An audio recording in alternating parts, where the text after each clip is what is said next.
So very good morning to everyone. हम लोग यहाँ पे एंट्रेंस एग्जाम के लिए करंट अफेयर्स सेशन लेकर आए हैं। वीकली करंट अफेयर्स ही आएंगे। It will be very helpful कि करंट अफेयर्स कंसाइज वे में हम लोग कैसे कवर कर सकते हैं। ये सेशन सभी के लिए इंपॉर्टेंट है जो कि कोई एंट्रेंस एग्जाम की तैयारी कर रहे हैं या फिर CSET के भी entrance exam, MCOM, BCOM, any entrance exam. Newspaper पढ़ने का टाइम नहीं रहता या वो बहुत इलाबोरेटेड रहता है तो हम कंसाइज नहीं कर पाते क्या इंपॉर्टेंट है क्या नहीं। तो बहुत ही कंसाइज वे में लिमिटेड चीजें जो इंपॉर्टेंट है, एग्जाम रेलिवेंट है, वो हम लेकर आए हैं। तो इस सेशन की जो PDF है वो आपको लिंक पे मिल जाएगी।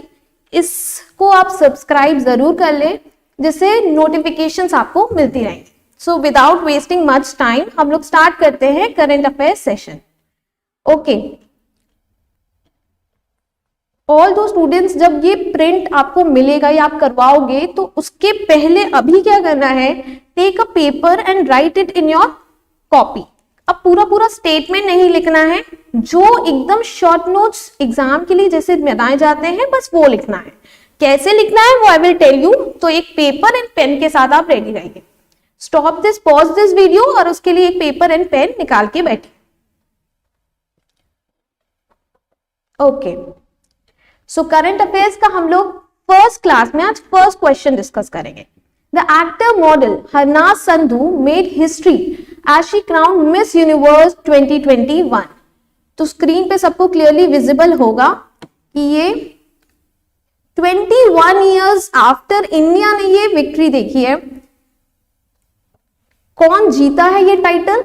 हरनाज संधू। अब ये नॉर्मल क्वेश्चन हर बच्चे को पता होगा। अब क्वेश्चन एग्जाम में कैसे आ सकता है? इससे पहले क्या इंडिया ने कभी जीता था miss Universe title?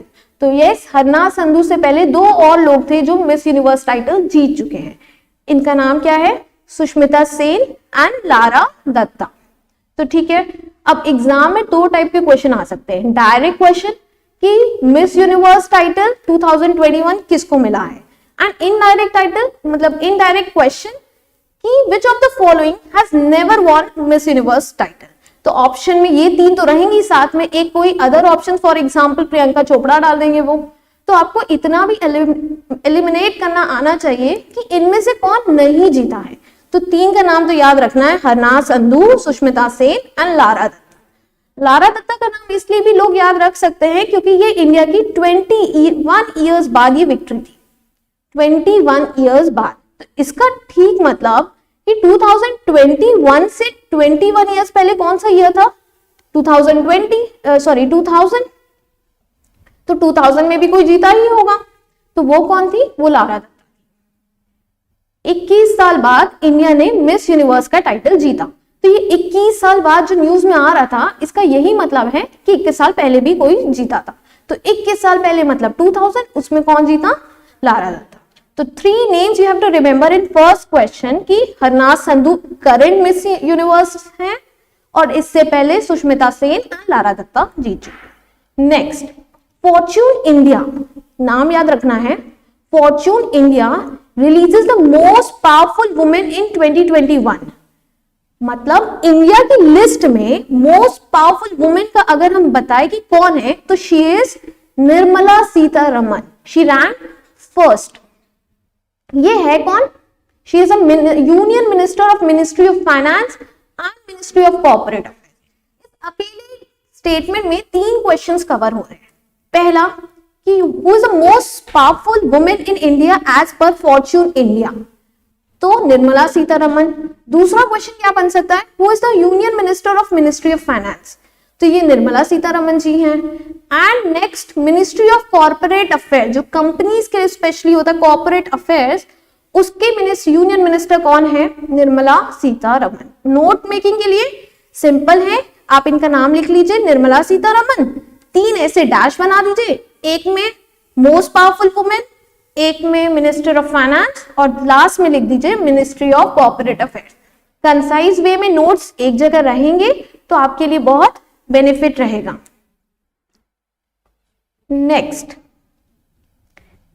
Third is similarly to second statement कि वर्ल्ड की फोर्ब्स लिस्ट आती है, Forbes list of 100 most powerful women की। वर्ल्ड लेवल पे है, ये इंडिया की लेवल की बात नहीं हो रही है, वर्ल्ड लेवल पे वर्ल्ड्स 100 मोस्ट पावरफुल वुमेन 2021 में कौन है? Nirmala Sitharaman is rank 37th position. Nirmala Sitharaman has rank 37th position. ये इंडिया में फर्स्ट एंड वर्ल्ड पे 37th है। अब क्वेश्चन आपके लिए है, find out who is first most powerful women as per Forbes list. आपको खुद फाइंड करके यहीं पे लिखना है, ये जो स्पेस आपको पीडीएफ में मिलेगी उसको आप वहीं पे लिख लोगे कि फर्स्ट पोजीशन पे वर्ल्ड में कौन है। तो ऑनलाइन जो अभी देख रहे हैं जल्दी से गूगल पे सर्च करके अपना खुद के नोट्स में ये ऐड करोगे। Next, this is very interesting. People for Ethical Treatment of Animals, PETA India has named Bollywood star Alia Bhatt 2021 Person of the Year.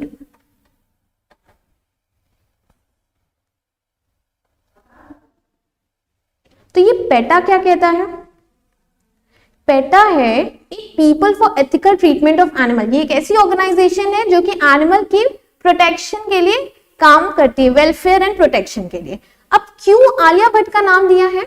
Alia Bhatt ने एक कंपनी में इन्वेस्ट किया है, उसका नाम है फूल। फूल एक कंपनी में इन्वेस्ट किया है जो कि फ्लोरल लेदर बनाती है। फ्लोरल लेदर क्या होता है? जो टेम्पल से फ्लावर्स, डिस्कार्डेड फ्लावर्स होते हैं जो टेम्पल से बचे हुए, उनका एक ये कंपनी लेदर बनाती है। तो क्या इससे क्या बेनिफिट है? लेदर एक्चुअली में एनिमल्स की फ्लैश से बनता है, तो वो तो बहुत गलत चीज है।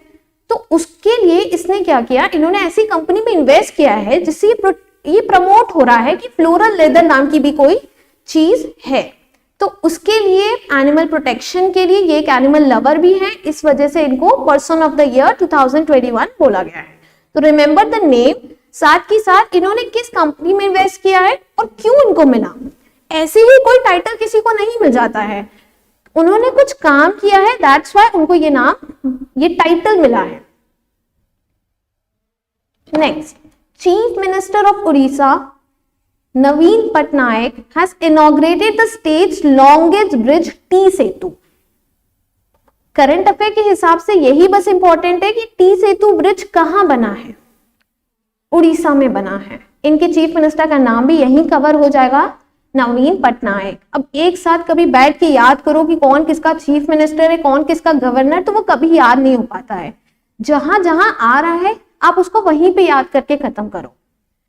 ये कौन सी रिवर पे बना है? Mahanadi river in Cuttack district of Orissa. ये इसके बारे में, ब्रिज के बारे में कुछ इंफॉर्मेशन भी है जो कि एग्जाम रेलिवेंट तो नहीं है, पर किसी को जानना हो कि ये ब्रिज के बारे में तो वो एक बार रीड कर सकता है। The bridge in the shape of English alphabet T was constructed at a cost of 111 crore.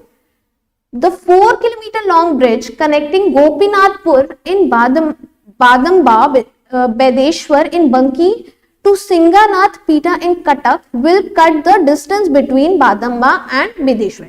तो ये बड़े डिफिकल्ट नाम है, हम इनसे फैमिलियर भी इतना नहीं है, तो इतना याद करने में बहुत टफ पड़ता है। तो आपको इसमें क्या याद रखना है? ये टी सेतु ब्रिज कहाँ बना है, किस रिवर पे बना है? तो रिमेंबर, महानंदी रिवर पे बना है, और उड़ीसा के चीफ मिनिस्टर का नाम भी आप यहीं पे कवर कर सकते हो। Next, prime minister Narendra Modi has rank 8th। ये इंडिया की रैंकिंग और रैंक्स में बहुत इंपॉर्टेंट चीजें होती हैं ये सब। Rank 8th on the list of world's top 20 most admired men. अगर वर्ल्ड की 20 most admired men, most respected admired men की लिस्ट निकाले तो हमारे प्राइम मिनिस्टर कौन से पोजीशन पे हैं? 8th पे हैं। इनके साथ साथ इस लिस्ट में हमारे कुछ इंडियंस और भी आए हैं। Apart from prime minister Modi, the other Indian men according to this survey were the most admired men in 2021 includes Sachin Tendulkar, Shahrukh Khan, Amitabh Bachchan and Virat Kohli. तो मेन तो हमारे टॉप में प्राइम मिनिस्टर है, 8th रैंकिंग पे है। उसके अलावा उस लिस्ट में इनका नाम भी है।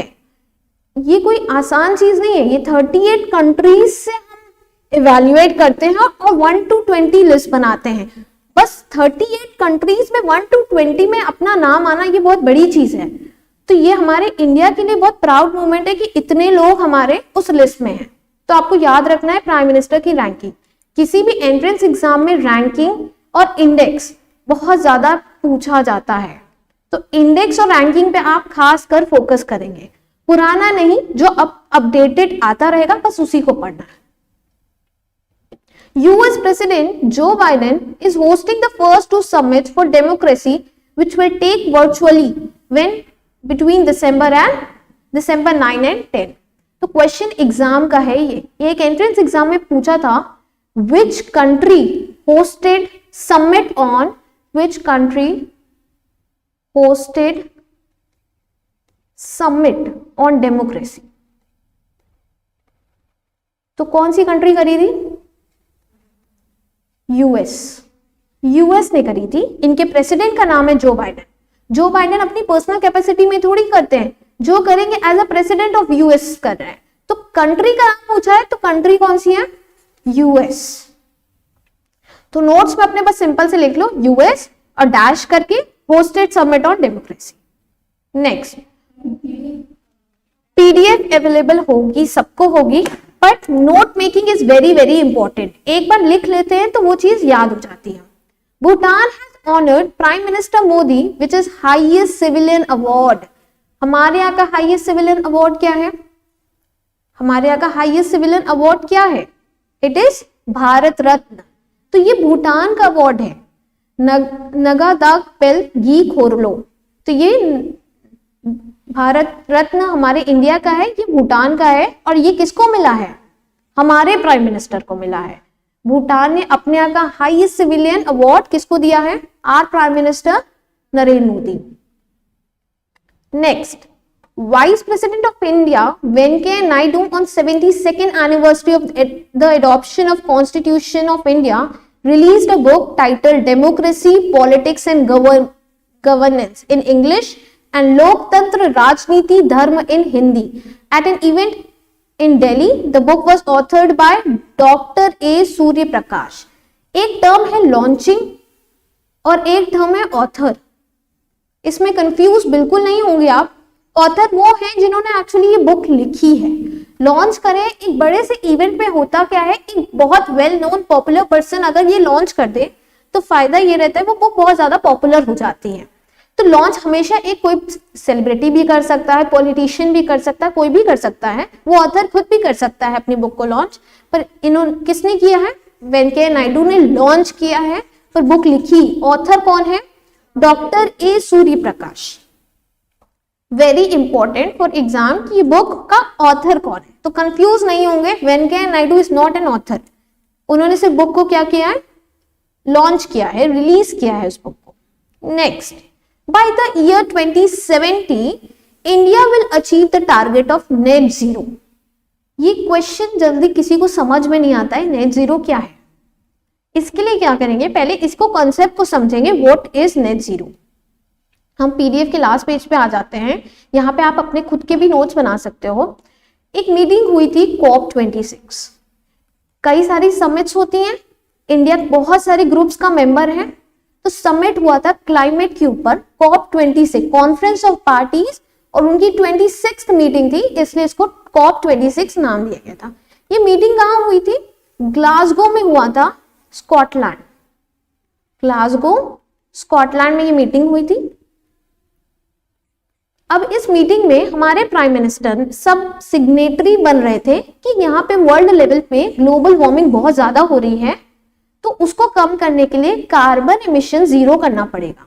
Carbon emission zero, but zero और नेट जीरो में फर्क होता है, जीरो वर्सेस नेट जीरो। ऐसा नहीं पॉसिबल है कि कोई कंट्री कार्बन को जीरो एमिट करे। फॉर एग्जाम्पल कार्बन डाइऑक्साइड, जितने ह्यूमंस रहेंगे कार्बन डाइऑक्साइड तो प्रोड्यूस होगी, और इंडस्ट्रियल में भी कई सारे कार्बन प्रोड्यूस होते हैं। तो carbon net zero, carbon zero नहीं हो सकता, कार्बन के लेवल भी जीरो, पर उसको नेट जीरो करना है। नेट जीरो का मतलब ये है कि कार्बन के एब्जॉर्प्शन कौन है? प्लांट्स। सपोज प्लांट्स भी होते हैं, प्यूरिफायर्स भी होते हैं, तो वो क्या करते हैं? उस कार्बन को एब्जॉर्ब करते हैं। तो ये साइकिल चलती कैसे? हम प्रोड्यूस कर रहे हैं, कोई इधर एब्जॉर्ब कर रहा है। तो ऐसे करना है कि जितना प्रोड्यूस हो, जितने टर्न्स प्रोड्यूस हो, उतने ही टर्न्स एब्जॉर्ब भी होते रहे।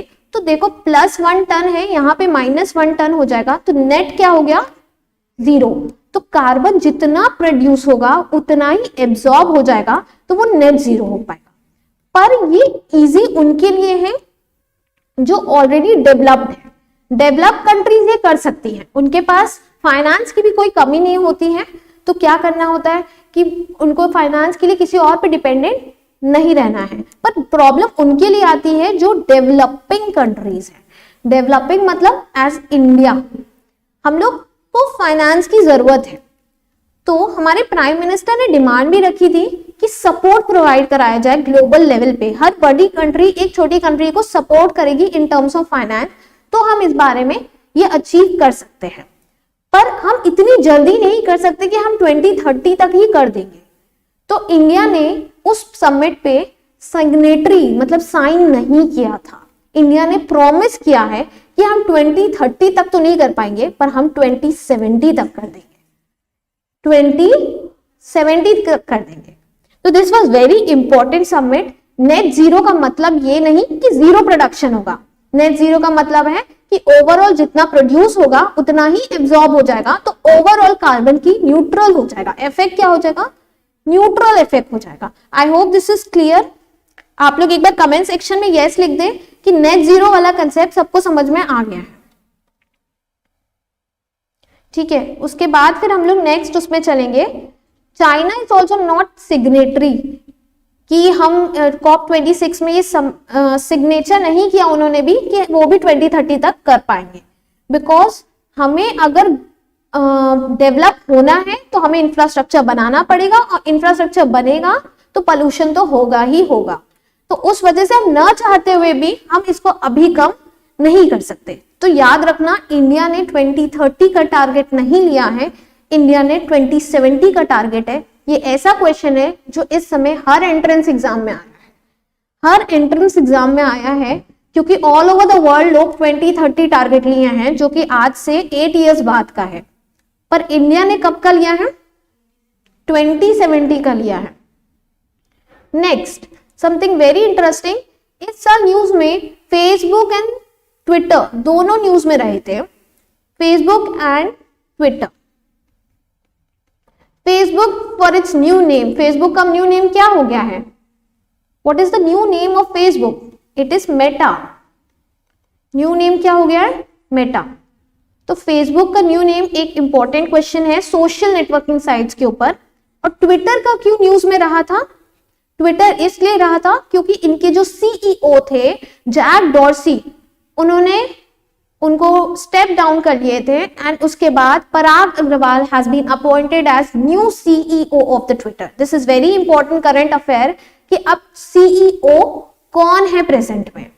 तो पराग अग्रवाल ये इंडियन ओरिजिन पर्सन है, इसलिए इनका नाम आपको याद होना चाहिए कि ये रिसेंट अपॉइंटमेंट्स में एक इंपॉर्टेंट क्वेश्चन बनता है। ठीक है, so moving forward, next is Omicron Covid variant was first detected by south Africa. तो इंडिया से भी क्या कोई वेरिएंट डिटेक्ट हुआ था?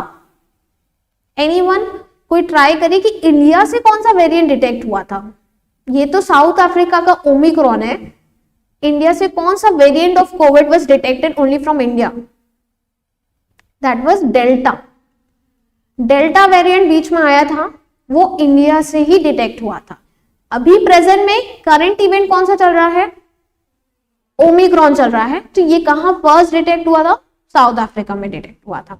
Next, prime minister Narendra Modi launched Sansad TV which has been created by merging Lok Sabha TV and Rajya Sabha TV. Important question, पहले एक channels आते थे, ये टीवी नहीं है एक्चुअल में, ये चैनल्स हैं टीवी के। लोकसभा टीवी उसका नाम रखा गया था, लोकसभा एंड राज्यसभा। अब क्या हुआ है, इन दोनों को मर्ज कर दिया गया है, मतलब मिला दिया गया है, और एक नया शो जो नया चैनल है वो आया है संसद टीवी। तो आपको ये याद होना चाहिए कि हर एग्जाम के लिए इंपॉर्टेंट है कि लोकसभा टीवी और राज्यसभा टीवी को मर्ज करके कौन सा नया चैनल आया है, दैट इज संसद TV. Next 14th, president Ramnath Kovind present स्वच्छ सर्वेक्षण अवार्ड 2021। इसमें बहुत लंबी लिस्ट है, आई हैव जस्ट मेंशन 3। बहुत लंबी लिस्ट है, उसमें कुछ ये भी होता है कि इतनी कम पॉपुलेशन में कौन है, इससे ज्यादा वाली पॉपुलेशन में कौन है, तो जितना पढ़ोगे उसमें कंफ्यूज हो जाओगे। इंपॉर्टेंट क्या था, क्लीनेस्ट सिटी ऑफ इंडिया कौन सी है, Indore is the cleanest city of India. Cleanest Ganga town Varanasi. जो BHU एंट्रेंस एग्जाम की तैयारी कर रहे हैं उनके लिए ये इंपॉर्टेंट है, which is the cleanest Ganga town Varanasi. Cleanest district Surat. One more thing, cleanest state that is Chhattisgarh. Right here cleanest state Chhattisgarh है। और भी बहुत लिस्ट है, वो आप एक बार कहीं भी पढ़ सकते हो। I can provide in next class also. Chhattisgarh, उसमें कंफ्यूजन बढ़ जाएगा क्योंकि वो पॉपुलेशन से सेग्रीगेट कर दिया है। इंपॉर्टेंट यही 4 हैं, आप इनको एक बार अच्छे से पढ़ सकते हो।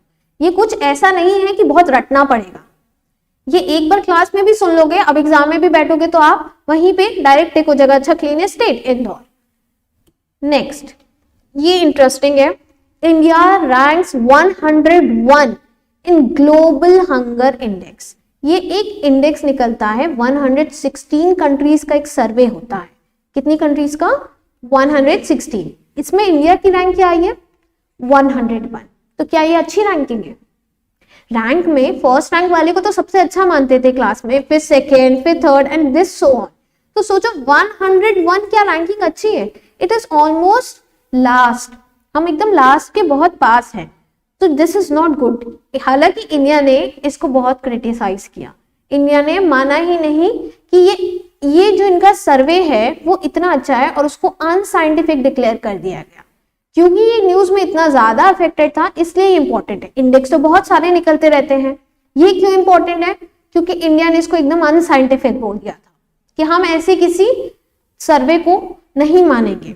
क्योंकि प्रॉब्लम ये नहीं थी कि हम 101 है, प्रॉब्लम ये भी थी कि पाकिस्तान इज ऑल्सो 92, मतलब पाकिस्तान की सिचुएशन हमसे बहुत अच्छी है, म्यांमार 71 पे है। तो ये इंडिया को बहुत खराब लगा कि इतना बड़ा नेशन और उसको इतना 101 रैंकिंग मिली है। India's rank has drop to 101 position in 2021। पहले ये 94th स्पॉट पे था 2020 में, इस साल कितने में है, 101। तो पुराना मत याद करो, कंफ्यूज हो जाओगे 94 था कि 101 था। आपको याद क्या करना है, ओनली 101 याद करना है। GHI मतलब ग्लोबल हंगर इंडेक्स। इसमें ये नहीं देखा जाता कितने ज्यादा लोग स्टारवेशन से सर्वाइव कर रहे हैं, वो सब नहीं। इसमें ये देखा जाता है कि 5 साल के बच्चे की कैलोरी लेवल, उनकी वेट, उनके हाइट के अकॉर्डिंग क्या वो न्यूट्रिशन वाइज वो खाना सही मिलता है या नहीं। हम लोग जंक फूड बहुत सारा खा के पेट भर सकते हैं, पर क्या वो न्यूट्रिशन वाइज, कैलोरी वाइज वो सही है कि नहीं, उस अकॉर्डिंग इंडिया 101 रैंकिंग पे है। इसकी neighbouring countries like Nepal, Bangladesh, Pakistan, इनकी रैंकिंग भी दी गई है।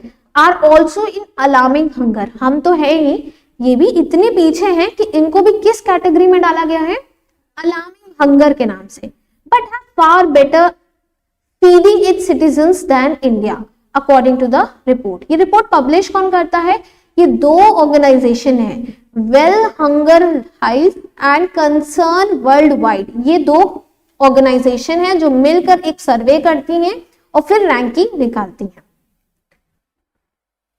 GHI scores are determined on 4 indicator. This is an important term. यहाँ पे कुछ 4 टर्म्स आने वाले हैं जो कि एग्जाम में डायरेक्टली पूछ सकता है। एक तो होता है अंडर नरिशमेंट। अंडर नरिशमेंट मतलब पॉपुलेशन वाइज क्या उनकी कैलोरी लेवल सही है कि नहीं, उनको पर डे जितना कैलोरी मिलना चाहिए क्या वो उतना खाते हैं कि नहीं। अब child wasting and child stunting, ये 2 नाम आपस में कंफ्यूजिंग है। तो W से वेस्टिंग है तो W से आपको वेट याद रखना है। क्या याद रखना है, वेस्टिंग वाले में वेट होगा, जैसे W से ये स्टार्ट हो रहा है वो भी W से ही स्टार्ट होगा। तो वो क्या है, at the age of 5 who have low weight as per height. तो वेट एज पर हाइट उनका सही नहीं है, जितनी हाइट है उसके अकॉर्डिंग उनका वेट नहीं है। और स्टंटिंग वो किससे है, height as per age, height as per age. ये आपको अच्छे से याद रखना है, थोड़ा सा कंफ्यूजिंग लगेगा पर मैंने ट्रिक बता रखी है कि वेस्टिंग स्टार्ट्स फॉर W, तो वेट एज पर हाइट होता है, और स्टंटिंग स्टार्ट्स, वो stunting height as per age है। चाइल्ड मोर्टालिटी क्या होता है? Mortality rate of children under age of 5, partly reflecting the fatal mix of inadequate nutrition and unhealthy environment. मतलब कुछ बच्चे कोलैप्स कर जाते हैं अनहेल्दी एनवायरनमेंट और न्यूट्रिशन सही नहीं मिलने के कारण, तो ये मोर्टेलिटी रेट है। 4 रेट्स पढ़े हम लोग, 4 इंडिकेटर्स पढ़े हैं, that is under nourishment, child wasting, child stunting and child mortality. तो ये आपको अच्छे से याद रखना है। ये 2 टर्म खासकर ये पूछता है, ये किस लिए था? Weight as per height, weight as per age, weight normal weight of a children, तो कुछ भी ऑप्शन में डाल सकता है। तो आपको याद रखना है वेस्टिंग मतलब वेट एज पर हाइट होता है, स्टंटिंग का मतलब हाइट एज पर एज होता है। ठीक है, तो इसमें 4 चीज इंपॉर्टेंट थी, चारों इंडिकेटर्स, और इंडिया की रैंकिंग वो क्या थी? 101। नेक्स्ट इज वीर चक्र। वीर चक्र में ये नाम पिछले साल बहुत सुना होगा आपने, अभिनंदन वर्तमान। ये क्यों न्यूज में थे? इन्होंने पाकिस्तान का F-16 को पीछे कर दिया था इंडियन बॉर्डर से। अपने जो उनका प्लेन था, एयरक्राफ्ट था, वो उतना पावरफुल न होने के बाद भी उनके F-16 को पीछे कर पाया था। तो ये बहुत ज्यादा न्यूज में थे। न्यूज में इसलिए भी थे, ये पाकिस्तान की टेरिटरी में ही गिर गए थे, उनको वहां पे कुछ घंटे रखा भी गया था, उसके बाद इंडिया के प्रेशर में आके उन्होंने वापस उनको रिलीज कर दिया था। तो ग्रुप कैप्टन अभिनंदन वर्तमान वाज अकॉर्डेड विद वीर चक्र। तो वीर चक्र किसको मिला है? अभिनंदन वर्तमान को। प्रेसिडेंट रामनाथ कोविंद फॉर, ये किसने दिया है? President Ramnath Kovind for his role by pushing back Pakistan fighter jet in 2019।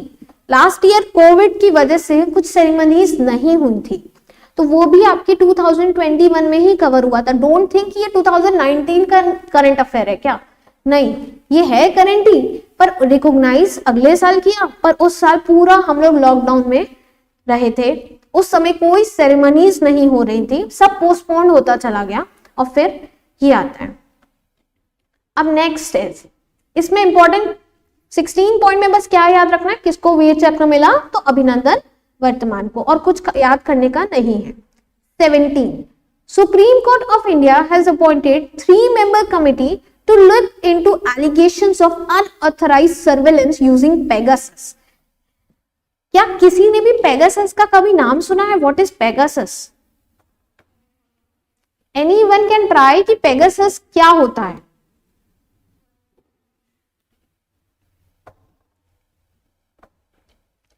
Okay, Pegasus का नाम आपने नहीं सुना होगा, कोई बात नहीं। पेगासस का एक्चुअल मीनिंग होता है फ्लाइंग हॉर्स। पेगासस का क्या मीनिंग होता है? फ्लाइंग हॉर्स, पर यहाँ पे इससे कोई लेना देना नहीं है। ये एक स्पाईवेयर है। स्पाईवेयर क्या होता है? Spyware is a term, spy मतलब जासूसी, ware is a acronym of software. तो स्पाइन का सॉफ्टवेयर है, इसलिए इसको स्पाईवेयर कहते हैं। अब स्पाई से आप लोग इतना तो हिंट कर सकते हो कि किसी की जासूसी करवाने के लिए यूज होता है।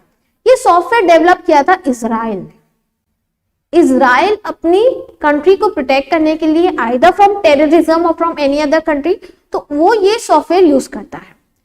कहां पे ये डेवलप हुआ था ये आपको याद रखना, it is developed in Israel. ठीक है, इनकी एक ही कंडीशन है, ये किसी को भी जो सेल करते हैं ना ये सॉफ्टवेयर, वो गवर्नमेंट ऑफ कोई कंट्री होना चाहिए। गवर्नमेंट ऑफ कंट्री को ही सेल करते हैं, ना कोई ऑर्गेनाइजेशन को सेल करते हैं, ना कोई प्राइवेट कॉर्पोरेट सेक्टर में सेल कर सकते हैं। ये एक कंट्री की गवर्नमेंट ही खरीद सकती है सॉफ्टवेयर। इंडिया के पास भी ये सॉफ्टवेयर है, तो ऑब्वियसली अगर सॉफ्टवेयर है तो यूज कौन करता होगा? गवर्नमेंट ही करती होगी, क्योंकि वो बेचते अगर गवर्नमेंट को है तो खरीदे भी हमारे यहाँ से गवर्नमेंट ही होगा। अब प्रॉब्लम आई, कहा जाता है कि कई सारे जर्नलिस्ट, अपोजिशन पार्टी के लीडर, सबके मोबाइल को हैक किया गया था, और इस सॉफ्टवेयर को इतना हाईलाइट करने के पीछे रीजन ये था कि इस सॉफ्टवेयर में, एक सेकेंड इसको थोड़ा सा क्लीन कर देते हैं। ये सॉफ्टवेयर इसलिए इतना पावरफुल है क्योंकि इसमें कोई लिंक नहीं भेजी जाती है, इसमें कोई लिंक नहीं सेंड की जाती है। ये ऑटोमेटिक किसी के भी मोबाइल का नंबर अगर आपके पास होगा उसमें ये ऐप इंस्टॉल हो जाएगा, ऑटोमेटिक ये ऐप इंस्टॉल हो जाएगा अगर उसका मोबाइल नंबर आपके पास होगा, और उस ऐप से ये माइक्रोफोन एक्टिव कर लेगा। माइक्रोफोन एक्टिव करने से क्या होगा, कोई मीटिंग चल रही है, आपको सारी बातें सुनाई दे रही है, अब हमें ये लग रहा है तो सुन लेगा तो क्या होगा, पर वर्ल्ड लेवल पे आप सोचो कुछ समिट हो रही है, कुछ इंटीरियर सिक्योरिटी का मैटर चल रहा है और माइक्रोफोन अगर किसी ने एक्टिवेट कर लिया है, ऑन कर लिया है, तो कितना डेंजरस हो सकता है। माइक्रोफोन एक्टिव करने के साथ साथ वो फोन की कोई भी चैट्स पढ़ सकता है, मैसेजेस पढ़ सकता है, उसके अलावा फोन में सारी एक्टिविटी, आपकी कॉल रिकॉर्ड्स वगैरह सब कुछ देख सकता है और आपको पता भी नहीं चलेगा कि आपका फोन हैक हो चुका है। जनरली हम लोग क्या सोचते हैं, कोई लिंक पे क्लिक नहीं करना है, यही सोचते हैं, पर इसमें कुछ है ही नहीं। इसमें एक फोन नंबर से आप किसी का भी फोन अपने कंट्रोल में ले सकते हो। ये कितना डेंजरस ऐप है। तो कई जर्नलिस्ट और कई पॉलिटिशियंस ने ये गवर्नमेंट पे लगाया था एलिगेशंस कि ये हमारा पेगासस सॉफ्टवेयर से हमारे फोन हैक हो रहे हैं। तो पेगासस नाम याद रखना है। एक्चुअल में पेगासस का मतलब होता है फ्लाइंग हॉर्स, उड़ता हुआ घोड़ा, पर इसका कोई मतलब इससे नहीं है। यहाँ पे ये एक क्या है, स्पाईवेयर है। तो आपको पेगासस के लिए याद रखना है। इतना मैटर बढ़ गया कि केस चला गया सुप्रीम कोर्ट में। अब ये उसके आगे की कहानी है, तो आपको ये याद रखना है पहले पेगासस है क्या। It is a spyware. Supreme Court of India has appointed a 3-member committee to look into the allegations of unauthorized surveillance using Pegasus. आपको एक चीज होती है ना, right to privacy, right to privacy. Even the government does not have a right कि हमारे कोई भी चैट्स माइक्रोफोन्स ऑन कर सकती है, पढ़ सकती है। वो जब तक सिक्योरिटी थ्रेट ना हो, इंटरनल सिक्योरिटी को थ्रेट ना हो, नॉर्मल लाइफ में ये कोई नहीं कर सकता, क्योंकि हमारे पास राइट टू प्राइवेसी। इसी राइट का ब्रीच हुआ है, इस वजह से लोग डायरेक्ट सुप्रीम कोर्ट गए हैं। A spyware was developed by Israeli firm NSO Group. It will be headed by retired Justice R.V. Ravindran. इनका नाम आपको अच्छे से याद रखना है, जस्टिस R.V. रविंद्रन।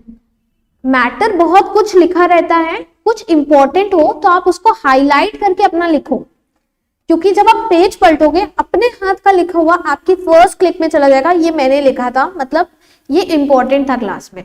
तो अपने नोट्स को उस तरीके से डिजाइन करो, क्योंकि पेपर तो बहुत सारे मिलते हैं एंड वो बल्क में रख जाते हैं।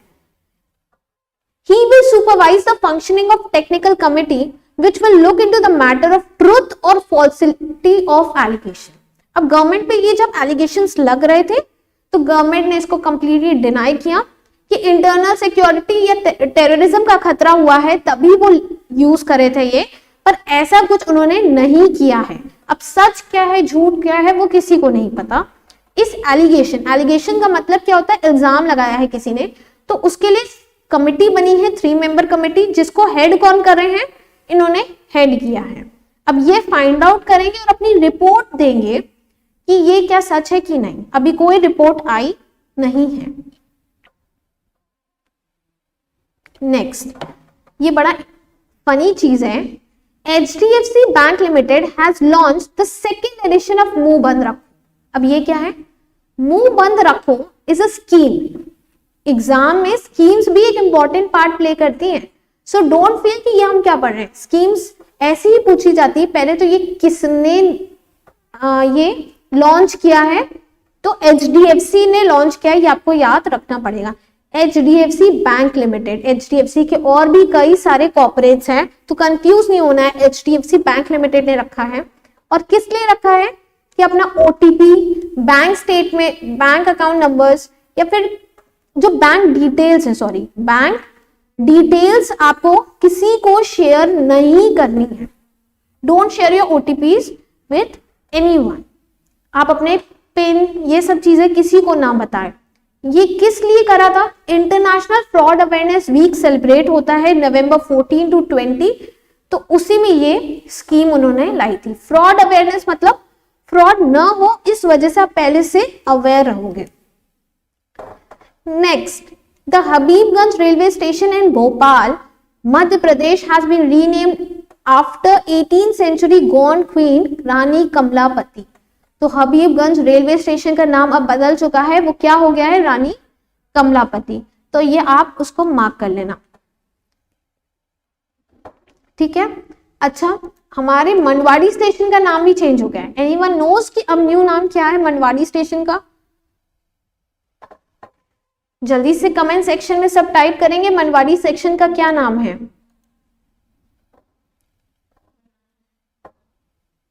It is Banaras station now. तो बनारस स्टेशन अब बनवाड़ी स्टेशन बन गया है। अब ये Sagar Gupta has already replied. Next, recently Jal Shakti ministry declared Umngot river as the cleanest river in the country. ये कहाँ है? मेघालय की एक रिवर है और ये cleanest river in the country है। कहा जाता है ये रिवर क्रिस्टल क्लियर है। क्रिस्टल क्लियर मतलब आपको पूरा बॉटम तक नीचे दिखेगा, वो इतना साफ पानी है उसका, तो क्रिस्टल क्लियर वाटर कहा जाता है इनका। इसलिए ये नाम याद रखना है, उम्नगौट रिवर। ऑप्शन में अगर गंगा, यमुना ये सब आएंगे तो आपको रिकॉग्नाइज करना है कौन सी क्लीनेस्ट है। गंगा नहीं है क्योंकि इस समय गंगा एक्शन प्लान चल रहा है। गंगा एक्शन प्लान क्या होता है? गंगा को साफ करने का। अगर इतनी ही साफ होती तो ये एक्शन प्लान ही क्यों लॉन्च होता? तो Ganga is never a cleanest river till now.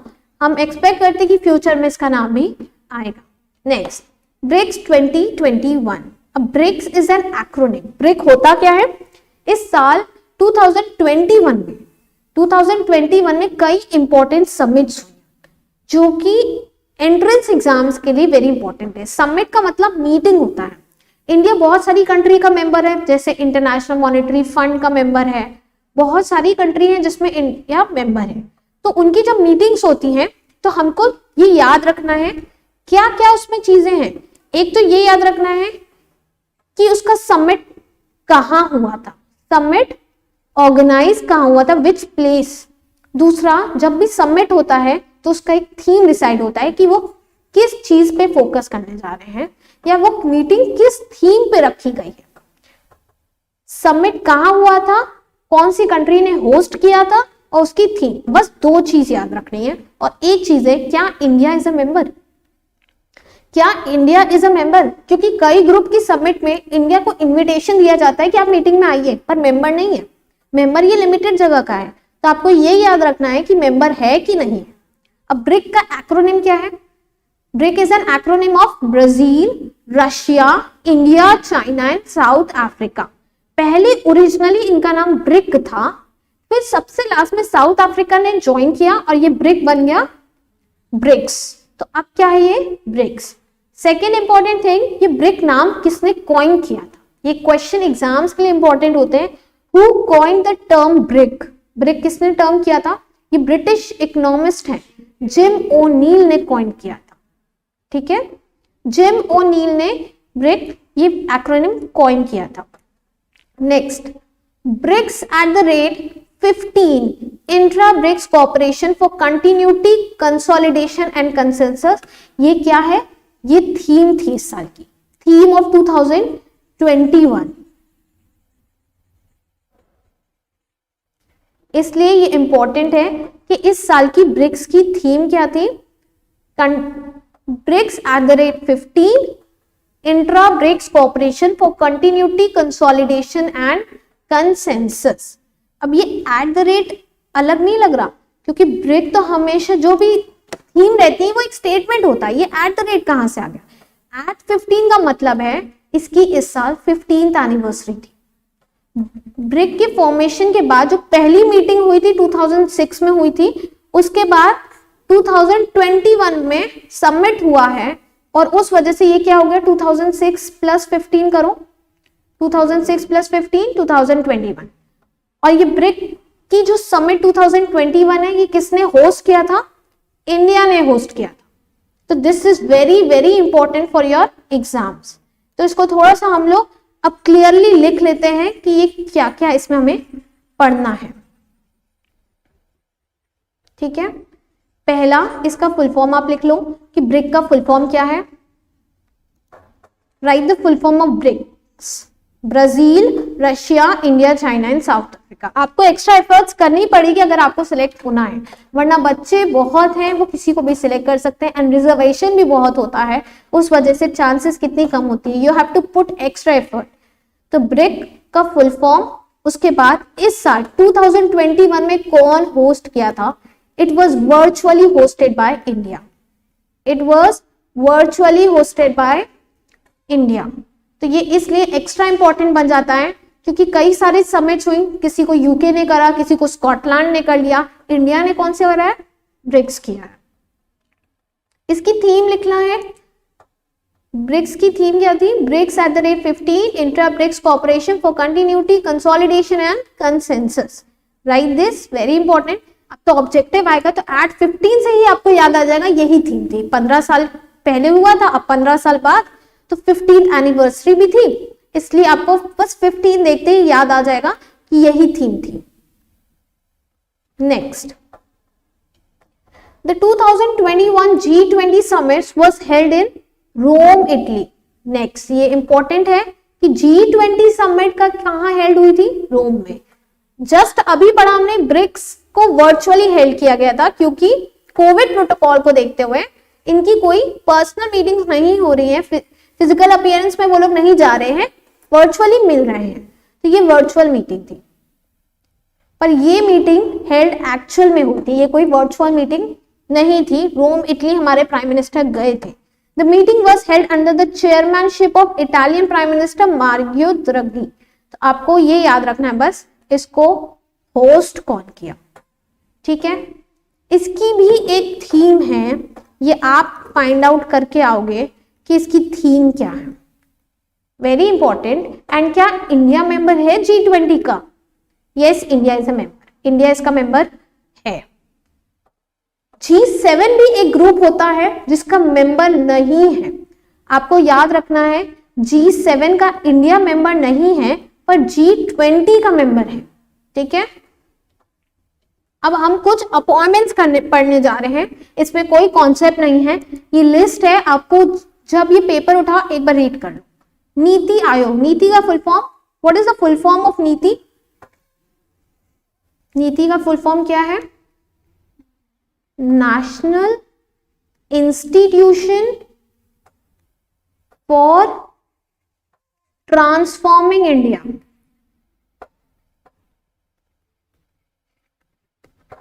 National Institution for Transforming India. It was formed in the year 2015 और इसने किसको रिप्लेस किया था? Planning commission was replace by NITI Aayog. तो प्लानिंग कमीशन पहले हुआ करता था, नाम से ही समझ लो प्लानिंग नीति कितना सिमिलर है। तो प्लानिंग कमीशन को रिप्लेस कर दिया, ये उतना इफेक्टिवली काम नहीं कर पा रहा था। उसके बाद फॉर्म होता है नीति आयोग। इसको एक क्वेश्चन इस पे ये आ सकता है, इसको जनरली थिंक टैंक कहा जाता है। क्या बोला जाता है? थिंक टैंक बोला जाता है। तो ये क्वेश्चन इंपॉर्टेंट क्या है? Which of the government organisation is called think tank?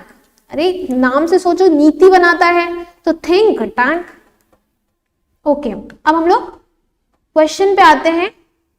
नीति आयोग का chairperson Narendra Modi, vice chairperson Rajiv Kumar, CEO Amitabh Kant. He is an IAS officer, इसलिए इनका नाम याद रखना, CEO Amitabh Kant. United nation secretary general कौन है? Antonio Guterres is the united nation general secretary general. इस साल एनसीबी बड़ा हाईलाइटेड था, 2021 के I am talking. Whenever I say इस साल, मतलब अभी तो 2022 शुरू ही हुआ है, तो हम लोग करंट इवेंट्स कवर करेंगे तो 21 के लास्ट से भी कवर करना पड़ेगा, क्योंकि किसी भी एंट्रेंस एग्जाम के लिए आपको 6 मंथ्स का कवर करना ही करना है, और कॉम्पिटिटिव एग्जाम के लिए आपको 1 ईयर करंट अफेयर भी करना पड़ सकता है। तो अभी फिलहाल हम लोग 6 मंथ्स तक का कवर करेंगे। ड्रग्स, इस बार ड्रग्स एनसीबी बहुत हाईलाइटेड था, सुशांत सिंह केस में भी एनसीबी हाईलाइटेड था, उसके अलावा आर्यन खान के टाइम पे भी। तो इसलिए इसकी चांसेस हैं। Who is the drug controller general of India? VG Somani, इनका नाम याद रखना है, VG Somani is the drug controller general of India. 48th chief justice of India कौन है? इनका शॉर्ट फॉर्म याद रख सकते हो, एनवी रामन्ना। एनवी रामन्ना, इनका रियल नेम, वैसे फुल नेम क्या है? नुथलापति वेंकटरामन। आपको बस एनवी रामन याद रखना है। Chairman of DRDO. अब डीआरडीओ का फुल फॉर्म क्या होता है? Defence research and development organisation. इसके chairman doctor G Satish Reddy हैं। ये एक इंपॉर्टेंट नेक्स्ट है अमेजॉन। अभी हम लोग ने सीईओ ऑफ पराग अग्रवाल को पढ़ा, वो किसके थे? ट्विटर के थे। फेसबुक के बारे में पढ़ा, उनका नाम चेंज हो गया है, मेटा हो गया है, अब अमेजॉन भी आ गया। ये कुछ ऐसी कॉर्पोरेट कंपनीज हैं जिनके बारे में आप सुने ही सुने हो, फेसबुक, व्हाट्सएप, ट्विटर, अमेजॉन। तो अभी क्यों? इनके जो सीईओ थे जेफ बेजोस, वो एक टाइम पे रिचेस्ट मैन ऑफ इंडिया थे, इसलिए बहुत फेमस रहते, richest man of the world sorry. तो वो बहुत फेमस थे, उन्होंने स्टेप डाउन कर लिया एज सीईओ। अब कौन बन गए हैं? Andrew R Jassy. Andrew R Jassy अब न्यू सीईओ ऑफ अमेजॉन है, इसलिए ये वेरी इंपॉर्टेंट है, इजी करंट अफेयर है कि अमेजॉन का सीईओ कौन है।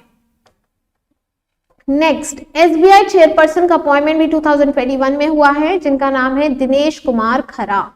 कौन है ये? दिनेश कुमार खरा। आरबीआई की 25th गवर्नर कौन बने हैं? शक्तिकांत दास। ये लास्ट के कुछ तो बहुत ज्यादा इंपॉर्टेंट है, इसको आप अच्छे से पढ़ के ही जाना। Chief of air staff marshal Vivek Ram Chaudhari is the chief of air staff. IMF chief economist Gita Gopinath है। ये इंपॉर्टेंट क्यों है? ये एक इंडियन ओरिजिन वुमेन है जो कि इंटरनेशनल मॉनेटरी फंड में चीफ इकोनॉमिस्ट है। अब आप सोचोगे इसमें कौन सी बहुत बड़ी बात हो गई, तो आईएमएफ में 190 मेंबर्स हैं, 190 कंट्रीज हैं, 190 कंट्रीज का ये ग्रुप है, ये इंटरनेशनल बॉडी है, और उसकी जो चीफ इकोनॉमिस्ट है वो इंडियन ओरिजिन वुमेन है। तो ये कितना इंपॉर्टेंट होता है ये आप सोच सकते हो। अब हम लोग लास्ट के करंट अफेयर्स पे बढ़ रहे हैं। अपॉइंटमेंट्स में कोई कॉन्सेप्ट नहीं होता है, उसको आपको याद करना ही करना है, तो आप कुछ कुछ रोज पढ़ोगे तो याद हो जाएगा। जैसे अब नीति आयोग के बारे में इतना बताया तो याद हो जाएगा, इनके चेयरमैन तो हमारे प्राइम मिनिस्टर ही होते हैं। 24th, the center has appointed the former Supreme Court judge Justice Ashok Bhushan as the new chairperson of NCLAT। जो बच्चे CSET का एग्जाम देंगे उनको ये बहुत फैमिलियर होगा कि national company law appellate tribunal, ये क्या है? National company law appellate tribunal. Company से रिलेटेड केस पहले हाई कोर्ट में जाते थे, पर हाई कोर्ट में केसेस इतने बढ़ते चले जाते हैं कि वो सॉल्व नहीं हो पाते हैं। वही होता है, तारीख पे तारीख मिलती जाती है, वो केस पेंडिंग हो जाते हैं। तो फिर फॉर्मेशन होता है एनसीएलटी और एनक्लैट। सॉरी, तो एनक्लैट के कौन चेयरपर्सन है? जस्टिस अशोक भूषण।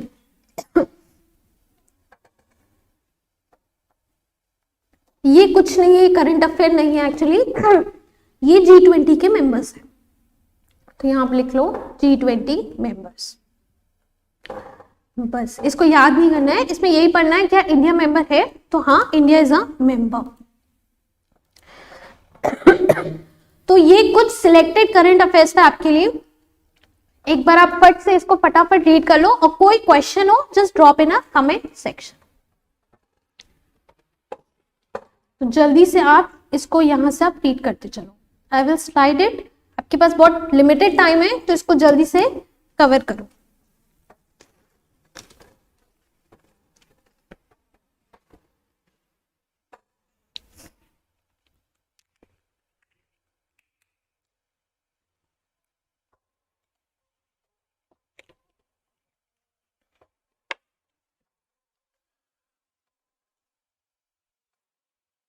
इसकी पीडीएफ आपको मिल जाएगी, पर कोशिश करा करो जो करंट अफेयर मिल रहा है क्लास में ही खत्म करो, एक्स्ट्रा टाइम इसको और ना देना पड़े।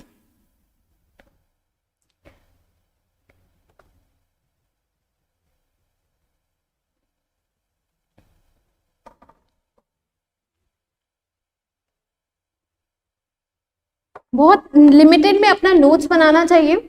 नोट्स ऐसे बनाओ कि लास्ट मोमेंट में रिवाइज हो सके।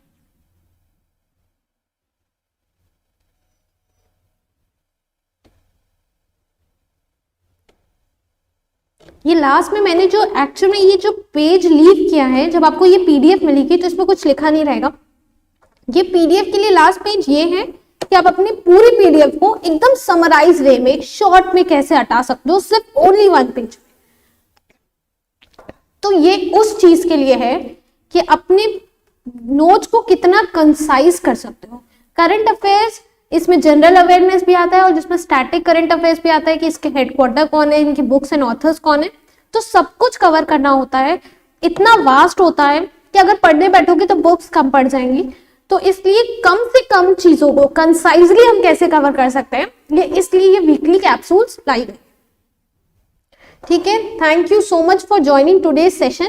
हम लोग हर वीक, हर संडे इस क्लास को लेकर आएंगे for current affairs in a weekly capsules compilation के तौर पे। ठीक है, थैंक यू सो मच। और जो भी आपके क्वेश्चंस हो आप कमेंट सेक्शन में कर सकते हैं। स्टूडेंट्स जो यूट्यूब पे हमें ज्वाइन करेंगे उनको ये पीडीएफ लिंक डिस्क्रिप्शन बॉक्स में मिल जाएगी। चैनल को सब्सक्राइब करेंगे जिससे हमें नोटिफिकेशन एवरी वीक मिल जाएगा। Thank you so much, bye bye.